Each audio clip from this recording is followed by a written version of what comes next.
Assalamualaikum warahmatullahi wabarakatuh. Selamat pagi anak-anak. Kembali kita dalam video pembelajaran online kelas 5. Pada video pembelajaran hari ini kita akan belajar tema 1, subtema 2, pembelajaran 3. Bagaimana kabarmu hari ini?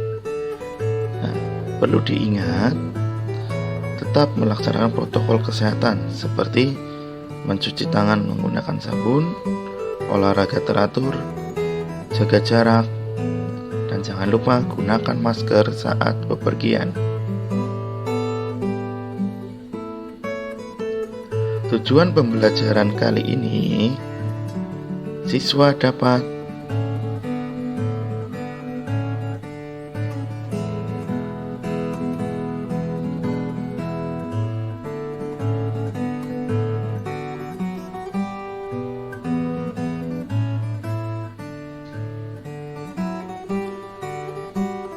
Sebelum memulai pembelajaran, terlebih dahulu kita berdoa menurut agama dan kepercayaan masing-masing. Berdoa mulai. Berdoa selesai. Are you ready, guys? Let's go.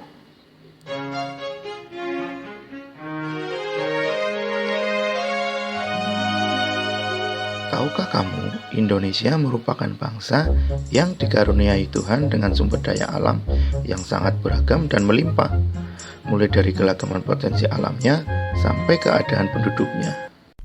Kids, Indonesia ini terkenal sebagai negara yang penuh dengan sumber daya alamnya. Berbagai sumber daya alam yang bisa dimanfaatkan apa aja sih? Yuk, Great Kids tunjukkan apa saja sumber daya alam dari Indonesia yang bisa dimanfaatkan. Hutan. Hutan di wilayah Indonesia ini adalah hutan terluas ketiga di dunia loh. Luas hutan di Indonesia kalau digabungkan ada sekitar 99 juta hektar dan membentang dari Indonesia bagian barat sampai ke bagian timur. Lautan. Kids, sejak dulu Indonesia sudah dikenal sebagai negara maritim karena wilayah Indonesia ini sebagian besarnya terdiri dari lautan. Selain luas, lautan di wilayah Indonesia juga memiliki berbagai jenis ikan. Potensi ikan di Laut Indonesia ini sudah mencapai 6 juta ton setiap tahunnya. Dan potensi ini membuat Indonesia berada di urutan keempat pada 2009. Minyak bumi. Minyak bumi merupakan cairan kental berwarna coklat gelap atau kehijauan yang sangat mudah terbakar dan berada di lapisan teratas dari beberapa area di kerak bumi. Minyak bumi ini masih cukup sering digunakan sebagai bahan bakar pembangkit listrik di Indonesia. Bumi, batu bara ini juga menjadi bahan bakar yang digunakan untuk pembangkit listrik. Batu bara ini adalah bahan bakar fosil yang terbentuk dari tumbuh-tumbuhan yang mati tertimbun tanah selama jutaan tahun. Lapisan itu akan terputus dari udara langsung dan mendapatkan tekanan terus-menerus dari lapisan di atasnya. Negara Indonesia sudah menjadi negara pengekspor batu bara terbesar di dunia loh. Negara tujuan ekspor batu bara ini adalah Hong Kong, Taiwan, Tiongkok, Korea Selatan, Jepang, India, Italia, dan negara Eropa lainnya. Kekayaan dan keberagaman yang dimiliki oleh Indonesia tidak sebatas sumber daya alam saja loh, namun juga kondisi kependudukannya. Kalian tahu jumlah penduduk Indonesia sekarang sekitar 254 juta jiwa dan tinggal dari Sabang sampai Merauke.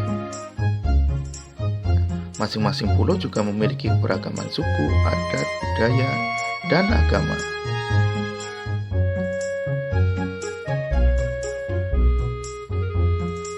Wilayah Indonesia yang sangat luas ini berupa kepulauan telah mengakibatkan keberagaman penduduknya, salah satunya keberagaman suku.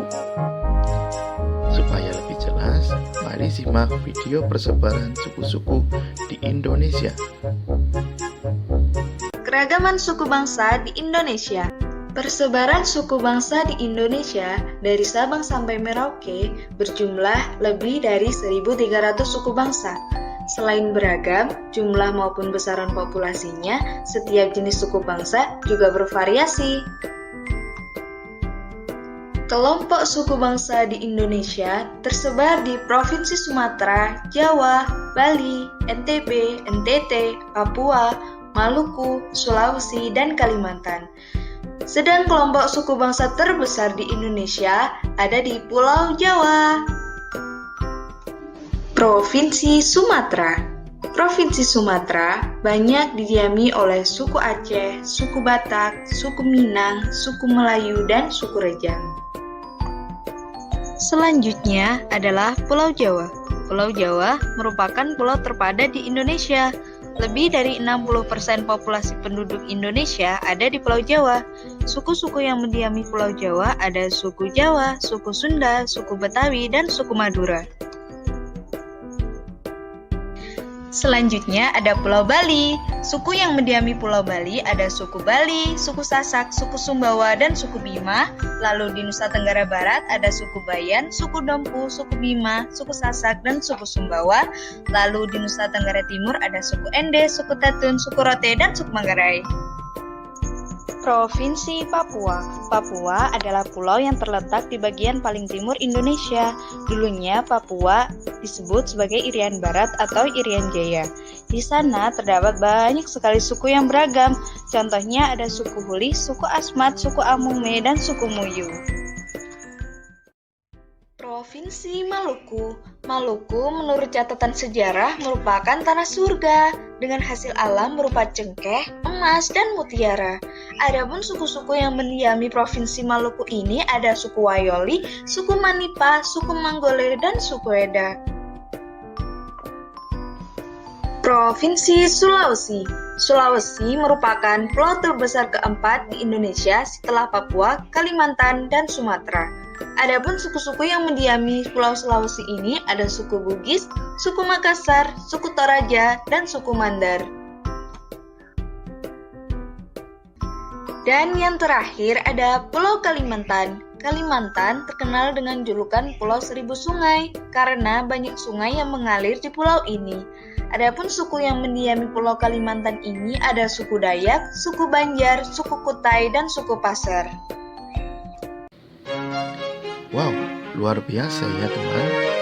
Tahukah kamu suku di Indonesia itu ada sekitar 1.300 tersebar dari Sabang sampai Merauke. Menjaga kerukunan antar suku merupakan perilaku yang baik. Perilaku tersebut mencerminkan nilai-nilai luhur yang terkandung dalam sila Pancasila. Nilai luhur Pancasila itu kita jadikan pedoman untuk bersikap dalam kehidupan sehari-hari loh. Nah, ada video lagi. Ayo kita simak bersama-sama. Dipanggillah Bagus dan Andre ke depan. Anak-anak, kita sudah mendapatkan 2 calon ketua. Pikirkan baik-baik. Siapa yang akan kalian pilih? Saran ibu, pilihlah pemimpin yang baik, jujur, dan bisa dipercaya. Murid-murid menganggukkan kepalanya. Kalian berdua boleh kembali ke tempat duduk masing-masing. Hari pemilihan ketua pun tiba. Setelah upacara selesai, Bunita, Nabila, dan teman-temannya bergegas ke kelas. Bunita kemudian memanggil Bagus dan Andre untuk berdiri di depan kelas. Anak-anak, di depan kalian sudah ada 2 calon ketua. Silahkan pilih yang menurut kalian baik, bisa dipercaya, dan jujur, kata Bunita. Serentak murid-murid menjawab. Bunita membagikan selembar kertas kecil. Kemudian murid-murid menuliskan nama calon ketua. 3 menit kemudian, kertas itu terkumpul di sebuah kotak. Penghitungan suara pun dilakukan. Nabila membantu Bunita membacakan nama yang tertera di kertas suara. Bunita menulis angka di papan tulis. Hingga akhirnya kertas terakhir tertulis nama Bagus. Bunita mulai menghitung perolehan suara. Bagus mendapatkan 20 suara, sementara Andre 10 suara.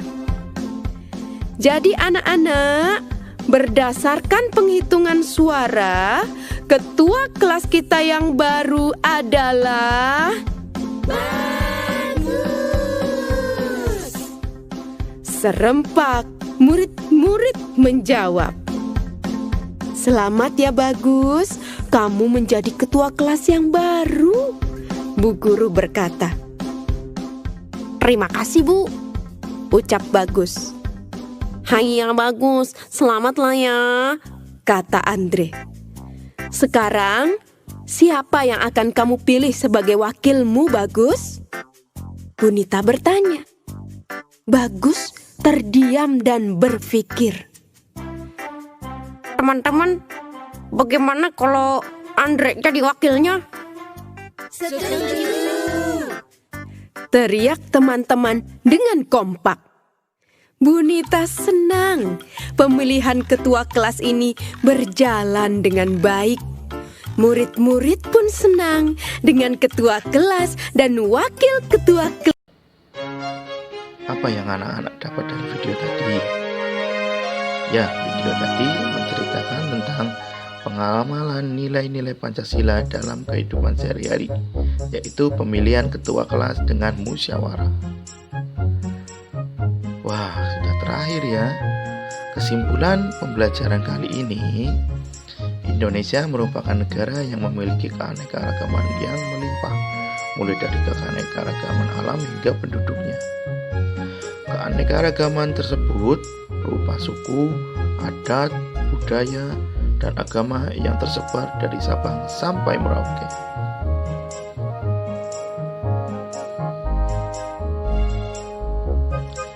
Nah, sebelum selesai pembelajaran hari ini, ayo berlatih dulu.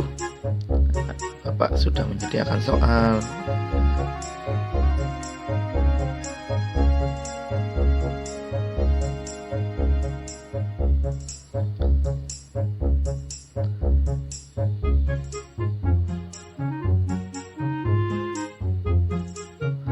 Anak-anak juga bisa melihat soal yang ada di buku siswa tema 1.